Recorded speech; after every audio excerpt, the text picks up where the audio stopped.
Jadi begini, jadi hari ini itu adalah penegasan dari senior-senior kita, para purnawirawan prajurit TNI yang sudah melakukan mekanisme 2 kali ya. Yang pertama adalah mengirimkan surat kepada Bapak Presiden ya, yang itu waktu itu ditandatangani oleh ratusan purnawirawan. Kemudian karena beliau-beliau itu mendapatkan masukan bahwa surat untuk pemakzulan itu harusnya masuk melalui lembaga atau wakil rakyat, maka kemudian awal Juni yang lalu dimasukkan surat ke Dewan Perwakilan Rakyat atau DPR. Mekanismenya memang panjang ya, karena kalau menurut mekanisme yang ada, biasanya DPR itu harus membacakan dulu surat, kemudian 2/3 dari DPR itu kalau ada 25 orang yang setuju untuk kemudian membahas itu dalam rapat untuk di paripurna dan berasal dari minimal 2 fraksi, itu 2/3-nya hadir, kemudian 2/3 setuju, baru kemudian dibawa ke MK. Itu mekanismenya. MK nanti diberi waktu 3 bulan untuk memutus. Kalau MK sudah setuju, baru dibawa ke MPR. Tampaknya ini panjang dan melelahkan. Makanya tadi teman-teman purnawirawan itu ada cara-cara yang mungkin akan cepat. Karena apa? Karena DPR itu sebenarnya tergantung juga oleh beberapa tokoh penting, yaitu beberapa pimpinan partai, ya gitu. Ada disebut tadi pimpinan-pimpinan partai ya. Ada partai PDIP, partai Gerindra, kemudian partai Demokrat, dan kemudian juga partai yang lain, termasuk juga PSI, PKB, dan partai lain yang mungkin belum bisa diharapkan. Tapi biasanya, kalau teman-teman ingat, kalau rakyat Indonesia ingat, tahun 98 pun, ya ketika kami dulu juga bergerak, itu kita juga lihat sesuatu yang kayaknya nggak mungkin.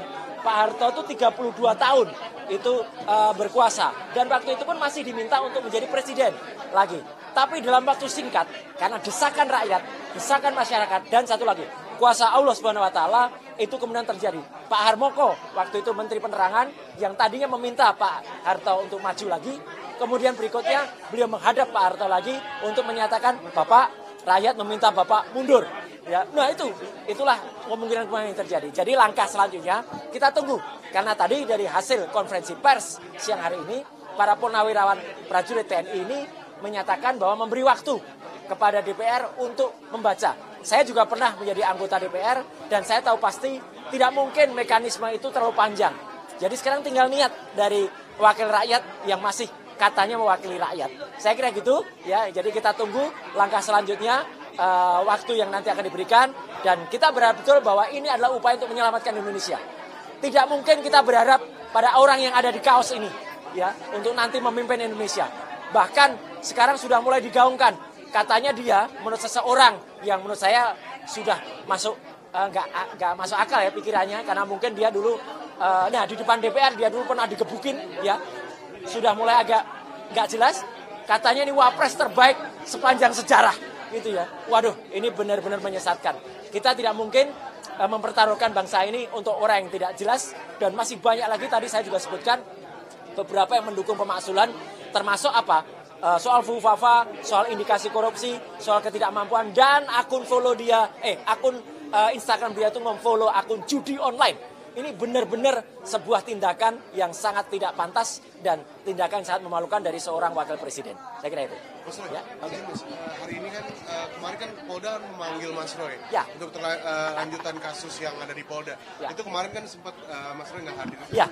Oke. Jadi nggak apa-apa, ini soal lain. Hari ini kebetulan saya memang hadir di sini, tidak di Polda Metro Jaya. Kenapa? Saya, Dr. Rismond yang hari ini ada di Pasar Pramuka, kemudian Dr. Tifa yang hari ini lagi ada di tempat lain, kami siap ya 11.000 triliun % untuk hadir sebenarnya.